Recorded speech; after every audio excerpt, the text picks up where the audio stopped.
प्रिय मित्रों नमस्कार। आज हम चर्चा करने वाले हैं यम के अंतर्गत अहिंसा और सत्य, अहिंसा, ब्रह्मचर्य, अपरिग्रह में से किसी एक बिंदु पर। तो अहिंसा का हमने पहले ही चर्चा कर लिया है। अब हमें सत्य पर चर्चा करनी है। अब सत्य के अंतर्गत कुछ, यदि आपको जीवन में कभी भी सत्य की परिभाषा जाननी हो तो वह सीधी सीधी आप सभी लोगों को पता है। जिसने जैसा देखा, जैसा सुना, वैसा ही जाकर किसी व्यक्ति से कह दिया, वैसा ही सारी घटनाएं बता दी तो वह सत्य हो जाता है। किंतु इसकी परिभाषा कुछ विस्तृत है। परिभाषाएं परिस्थितियों पर निर्भर करती है। परिस्थितियां बदलने पर परिभाषाएं भी बदल जाती हैं। इसलिए इसको हम इस वीडियो में पूरी तरीके से चर्चा करेंगे कि किस प्रकार से सत्य को प्रतिस्थापित किया जा सकता है जीवन में, और सत्य का फायदा क्या हो सकता है। जीवन आगे चल के किस तरीके से विकसित हो सकता है अगर सत्य अपन ने जीवन में अपने धारण कर लिया है तो महर्षि पतंजलि जी ने अष्टांग योग के अंतर्गत सत्य की चर्चा निम्न बिंदुओं के आधार पर करी है। यदि व्यक्ति अपने जीवन में सत्य को धारण करता है तो उसके जीवन में अगर वह कुछ भी बोलता है या कुछ भी करता है तो वह सत्य ही होता है। सत्य घटित हो जाता है, यानी कुल मिलाकर ऐसा कहा जा सकता है। पहले के आप देखेंगे वेदों और पुराणों में आप देखते थे कि ऋषियों ने एक राजा थे जिनको एक ऋषि ने श्राप दिया था कि आपको 7वें दिन में राजन सांप डस लेगा। वह क्रोध में आकर उन्होंने श्राप दिया था, और वह राजा को भी निश्चित रूप से मालूम हो चुका था कि मुझे 7वें दिन सांप डस ही लेगा, क्योंकि वो जानते थे कि वह साधु है और ऋषि हैं जो वह कभी झूठ नहीं बोलते। उनका किया हुआ हर एक वर्ड, हर एक शब्द सत्य ही होता है। इसलिए आगे चल के ऐसा ही हुआ, 7वें दिन राजन को सांप ने डस लिया था। तो इस प्रकार सत्य जीवन में घटित होता है। किसी भी मनुष्य को अपने जीवन में सत्य बोलने के लिए सिर्फ इन बिंदुओं को स्मरण रखना चाहिए कि वह किन किन स्थितियों में सत्य ना बोले और किन स्थितियों में सत्य बोलना उसके लिए आवश्यक होता है। यदि किसी का अहित हो रहा हो आपके सत्य बोलने पर तो आपको वहाँ पर सत्य का उपयोग नहीं करना है। अगर आपको अनुचित लगे उसी का उपयोग करें, वहाँ पर आपको सत्य नहीं बोलना है। जैसे कि हम आपको एक उदाहरण देते हैं। एक ऐसा व्यक्ति जो एक गाय के पीछे पड़ा हुआ है, किसी गाय को मारना चाहता है, और आपने देखा है वह गाय इस रास्ते से होते हुए गई है, और पीछे से वह व्यक्ति आता हुआ आपसे पूछता है, वो एक गाय थी सफ़ेद कलर की जैसी भी है, वह किस तरफ गई है आप मुझे बता दीजिए। तो क्या आप उस टाइम पर सत्य बोलकर कि गाय इस तरफ गई है, उस टाइम पर जो आपने सत्य बोला वह क्या सिद्ध हुआ? वह सत्य सिद्ध नहीं हुआ। क्योंकि आपने जब उससे बोला कि गाय इस तरफ गई है तो उसके साथ में निश्चित तौर पर ही कुछ दुर्व्यवहार करेगा और उस गाय को कष्ट पहुंचाएगा।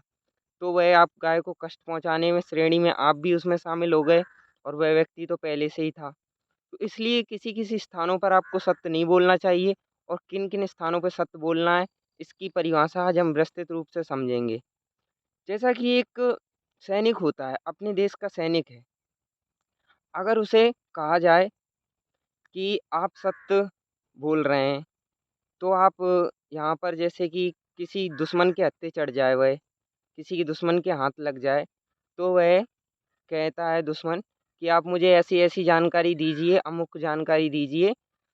तो क्या उस जगह पर जो इंसान, वो सैनिक, जो जानकारियाँ हैं उसके पास अपने देश के लिए सुरक्षा बनाए रखने के लिए, क्या वह जानकारी उसे देकर सत्य बोलकर अपना सत्य स्थापित कर सकता है? कदाचित नहीं। आप जानते हैं कि अगर उसको दुश्मन के हत्थे वह जानकारी लग गई तो देश में कितनी वह तबाही मचाएगा। इसलिए वह जानकारी सिद्ध नहीं होंगी और उसका सत्य भी सिद्ध नहीं होगा। वह अगर अगर अपने वैदिक परंपराओं पे और अपनी मानसिकता पर अगर डटा रहेगा व्यक्ति, और वह सैनिक डटा रहेगा तो वह मर जाएगा लेकिन सत्य नहीं बोलेगा। वह कुछ ना कुछ करके उसे बात टहलाने की कोशिश करेगा, और ऐसा ही करेगा वह। अपने चाहे उसे प्राणों की न्यौछावर क्यों ना करना पड़े, लेकिन वह सत्य नहीं बोलेगा। ये आप लोग जानते हैं। तो सत्य इस प्रकार से बदलता रहता है, उसकी परिभाषाएँ, सत्य किस टाइम पर बोलना है और किस टाइम पर नहीं बोलना, ये परिस्थितियों पर ही निर्भर करता है। आप जानते हैं कि मनुष्यों ने जब जब सत्य बोला है तब तब सत्य घटित हुआ है। और जीवन में सत्य की इतनी उपयोगिता क्यों है? क्योंकि व्यक्ति अगर सत्य बोलता है तो भविष्य में ऐसा होता है कि उसकी वाणी में सत्यता का प्रभाव दिखने लगता है। किसी भी व्यक्ति से सत्य आप बोल रहे हैं तो वह सत्य, अगर आपने किसी भी तरीके से किसी क्रोधवश या कैसे भी आकर किसी से कुछ कह दिया, तो वह, अगर आपका सत्य घटित हो चुका है तो आगे चल के वह जीवन में ऐसा ही होगा, जो आपने धोखे से भी कहा हो चाहे सत्यता से कहा हो, वैसा ही सिद्ध होगा। इसलिए सत्य की परिभाषा अमुक है। आप कभी-कभार जीवन में ये सोचते होंगे कि हम ये सारी चीज़ें कर लेंगे और तो हमें मिलने वाला क्या है? तो इस चीज़ की परिभाषाएँ भी इस प्रकार से हैं कि जीवन में जब-जब आप अच्छी चीज़ करते हैं, तो आपके माइंड में हमेशा कुछ ना कुछ ऐसी चीज़ें आती हैं कि हमें इससे मिलने वाला क्या है, प्राप्त क्या होने वाला है। तो इससे व्यक्ति का जीवन प्रतिष्ठित होता है, वह हर एक क्षेत्र में विकसित होता है, उसका विवेक विकसित होता है। और जब व्यक्ति के पास विवेक विकसित हो जाता है, तो वह किसी भी प्रकार का कुकर्म नहीं करता है। जीवन में हमेशा अच्छे ही कार्यों और सद्मार्ग पर ही लगा रहता है, जिससे उसका जीवन पूजनीय बनता है। अगर व्यक्ति अगर ऐसे कार्य करता है, जिससे कि उसका जीवन पूजनीय बन रहा है, तो वह आगे चल के संसार में पूजा जाता है।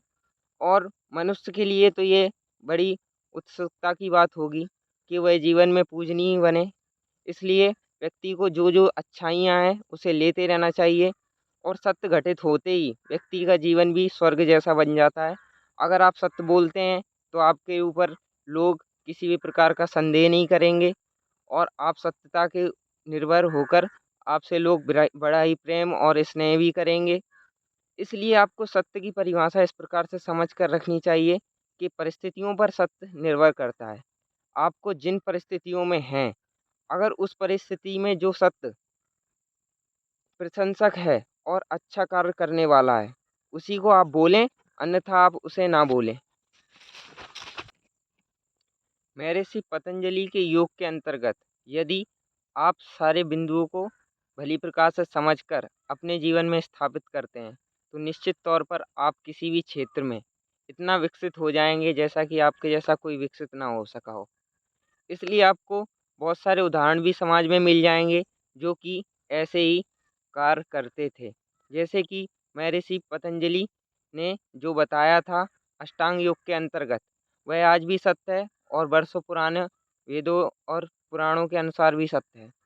इसलिए आप महर्षि दयानंद सरस्वती जी को जानते हैं, जिनकी बल और बुद्धि का इतनी लोहा माना लोगों ने कि जब बाजार में दो बैल आपस में लड़ रहे थे, तब उन्होंने दोनों बैलों को सामने से जाकर ऐसे हाथ से रोक दिया, दोनों के हाथ ऐसे करते हुए, तो वह बैल अपनी जगह से डिगमिगा नहीं सके। आप एक समझिए, एक मनुष्य के अंदर इतनी शक्तियाँ कहाँ से विकसित हुईं? जब उसने ये सारे नियमों और यम नियम सारी चीज़ों का पालन किया, तब जाकर उनके अंदर इतनी शक्तियाँ विकसित हुईं। ब्रह्मचर्य का अर्थ उन्होंने समझा। उनके अंदर, आप जानते हैं, ब्रह्मचर्य से बल बढ़ता है, बुद्धि बढ़ती है। इसलिए जीवन में व्यक्ति को ब्रह्मचारी होना भी आवश्यक है। निश्चित तौर पर वह किसी न किसी प्रकार से ब्रह्मचारी रहे, तो उसको जीवन में कभी भी कष्ट, किसी भी प्रकार के क्लेश नहीं आएँगे जीवन में। वह हमेशा ईश्वर के प्रति बना रहेगा, निकट रहेगा, जिससे कि उसका जीवन स्वर्गगामी बनेगा। और मनुष्य को हमेशा इस चीज़ का स्मरण रखना चाहिए कि वह संसार में जो करना चाहता है, उसकी अभूतपूर्व क्षमताएँ वह सिर्फ़ किसी न किसी ऐसे व्यक्ति से मिल सकती हैं, जहाँ सर जिन्होंने खुद सिद्धियाँ प्राप्त कर रखी हों। जैसा कि महर्षि पतंजलि जी ने सहस्त्र देवी कहा जाता था उन्हें। आप लोग जानते हैं, उन्हें 100 भाषाएँ आती थीं। तो वह कहाँ से आईं? जब उन्होंने खुद सिद्ध किया हुआ है, उन्हें सब चीज़ें पता हैं, तब उन्होंने सारी चीज़ों को लिखा विस्तार से कि मनुष्य आगे चल के इतना शायद समझ ना पाए। इसलिए उन्होंने सारे वेदों पुराणों का निचोड़ एक अष्टांग योग के अंतर्गत उन्होंने रख दिया। सारी चीज़ों को सिद्ध करने के लिए मनुष्य आगे चल के इनसे ख्याति प्राप्त करे और भारत को विश्व गुरु बनाने में उन जैसे महान लोगों का ही साथ रहा है। वरना आज अपना भारत देश विश्व का गुरु नहीं कहलाता। ऐसे लोगों ने ही जीवन में उन्नति के कार्यों को सिद्ध किया है। आप भी, मैं चाहता हूँ, जीवन में अपनी उन्नति के कार्य सिद्ध करें। इसलिए आपको मेरे से पतंजलि के योग के अंतर्गत जो जो नियम और बिंदु बताए गए हैं उनका आपको जीवन में आवश्यक रूप से धारण करना चाहिए। इसी के साथ में मैं आपसे विदा लेता हूँ, आपके जीवन की मंगलमय कामना करता हूँ। धन्यवाद मित्रों।